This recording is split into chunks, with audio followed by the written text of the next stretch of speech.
14 जून यानी world blood donor day. खून donate करना कितना ज़रूरी है ये बताने की ज़रूरत नहीं है, पर बहुत लोग ब्लड डोनेट करने से डरते हैं। ये सोचते हैं कि ब्लड डोनेट करने से उनके शरीर में खून की कमी हो जाएगी। तो क्या ये सच है? जवाब है नहीं। ब्लड डोनेट करने के अपने फ़ायदे भी हैं। क्या हैं वो फ़ायदे, ये हमें बताया एक्सपर्ट ने। साथ ही ये भी जानते हैं कि वो कौन लोग हैं जो ब्लड नहीं डोनेट कर सकते। दूसरी बात, अगर आप ब्लड डोनेट करने जा रहे हैं तो किन बातों का खास ध्यान रखें। साथ ही जानेंगे ब्लड डोनेशन से जुड़े कुछ आम मिथक। सुनिए। कई डॉक्टरों और स्वास्थ्य विशेषज्ञों का मानना है कि ब्लड डोनेशन आपकी सेहत के लिए बहुत फायदेमंद है और दान किए हुए ब्लड की एक यूनिट से 3 लोगों की जान बच सकती है। इसका मतलब ये है कि ब्लड डोनेशन न केवल आपकी सेहत के लिए फायदेमंद है बट सोसाइटी के लिए भी। रक्तदान करने से हृदय स्वास्थ्य में सुधार होता है। नियमित ब्लड डोनेशन से ब्लड में आयरन की अधिकता को कम करने में भी मदद मिल सकती है। रक्तदान करने के बाद शरीर खून की कमी को पूरा करने का काम करता है। यह नई रक्त कोशिकाओं का उत्पादन करता है जो अच्छे स्वास्थ्य को बनाए रखने में आपकी मदद करते हैं। 18 वर्ष से कम और 65 वर्ष से अधिक आयु के लोग रक्तदान नहीं कर सकते। अगर आपको सामान्य हेल्थ प्रॉब्लम्स हैं जैसे बुखार, सर्दी, खांसी, जुकाम या जुलाब, तो आप ब्लड डोनेशन नहीं कर सकते हैं। अगर आप डायबिटिक हैं और इंसुलिन इंजेक्शंस का प्रयोग करते हैं तो आप ब्लड डोनेशन नहीं कर सकते। पर अगर आप अपनी डायबिटीज को डाइट और ओरल दवाइयों से कंट्रोल में रख रहे हैं तो आप बेझिझक ब्लड डोनेट कर सकते हैं। रक्तदान करने के लिए आपका वजन 45 केजीज या 45 किलो से ज्यादा होना चाहिए और आपका हीमोग्लोबिन लेवल 12.5 ग्राम से अधिक होना चाहिए। महिलाओं के लिए ये ध्यान रखना बहुत महत्वपूर्ण है कि अपनी डिलीवरी के 1 साल बाद ही रक्तदान करें और तब जब उन्होंने स्तनपान बंद कर दिया हो। डोनर्स को किसी भी प्रकार का इन्फेक्शन नहीं होना चाहिए। जैसा कि मैंने पहले कहा, ब्लड का सेफ होना बहुत जरूरी है। तो जैसे अगर किसी डोनर को हेपेटाइटिस है, टीबी है, HIV है, लेप्रेसी है या कैंसर है तो वो ब्लड डोनेट नहीं कर सकते। डॉक्टर्स और विशेषज्ञों का यह भी मानना है कि हार्ट पेशेंट्स को ब्लड डोनेट नहीं करना चाहिए।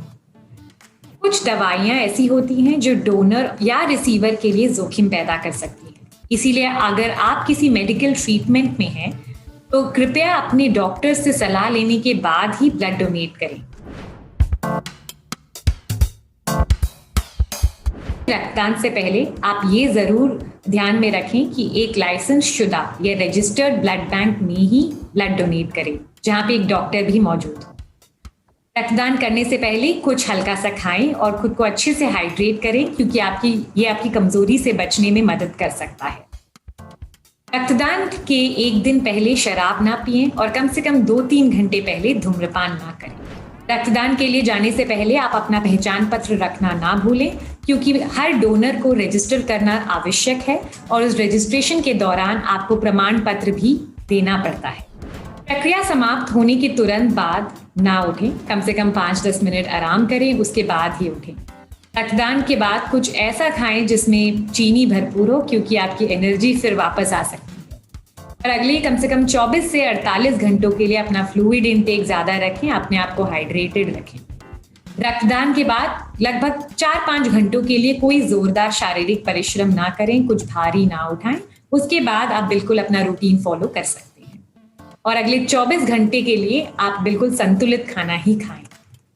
ये भी कहते हैं डॉक्टर्स और विशेषज्ञ कि दान के बाद कम से कम 24 घंटे आप धूम्रपान या शराब का सेवन ना करें। मिथक है कि रक्तदान करना स्वास्थ्य के लिए हानिकारक है या ये आपके शरीर को कमजोर कर देता है। यह बिल्कुल गलत है। इसके विपरीत, जैसा मैंने कि पहले कहा, रक्तदान के कई सारे फायदे हैं आपके शरीर के लिए। अगर आप ये सोचते हैं कि रक्तदान करने के बाद आपके शरीर में खून की कमी हो जाएगी तो आप बिल्कुल गलत हैं। रक्तदान के 48 घंटों में ही आपका शरीर रक्त का या ब्लड का रिप्लेसमेंट कर देता है।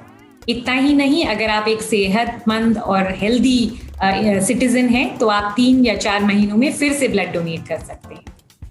रक्तदान के बारे में कुछ लोग ये भी समझते हैं कि ये एक दर्दनाक प्रक्रिया है, लेकिन ऐसा बिल्कुल नहीं है। सिर्फ कुछ सेकंड के लिए आपको सुई की चुभन का एहसास होगा, उसके बाद आपको पता भी नहीं चलेगा, आप ब्लड डोनेट कर लेंगे। अगर आपको ये लगता है कि रक्तदान करने के बाद आपको एक दिन भर का आराम करना पड़ेगा या इसकी वजह से आपको ऑफिस, कॉलेज या अन्य प्रकार की कमिटमेंट्स को छोड़ना पड़ेगा या अगर आपको छुट्टी लेनी पड़ेगी, ये बिल्कुल असत्य है। अभी तक ये भी है कि रक्तदान से HIV या दूसरे कोई भी इन्फेक्शन का संक्रमण हो सकता है।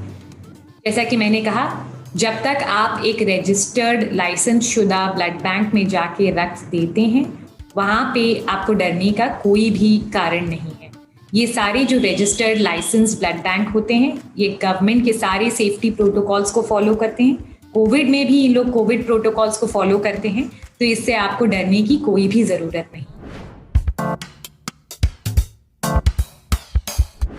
National blood transfusion council NBTC द्वारा गठित एक विशेषज्ञ समिति ने ये कहा है कि कोविड-19 का टीका लेने के आप 14 दिन बाद ब्लड डोनेट कर सकते हैं।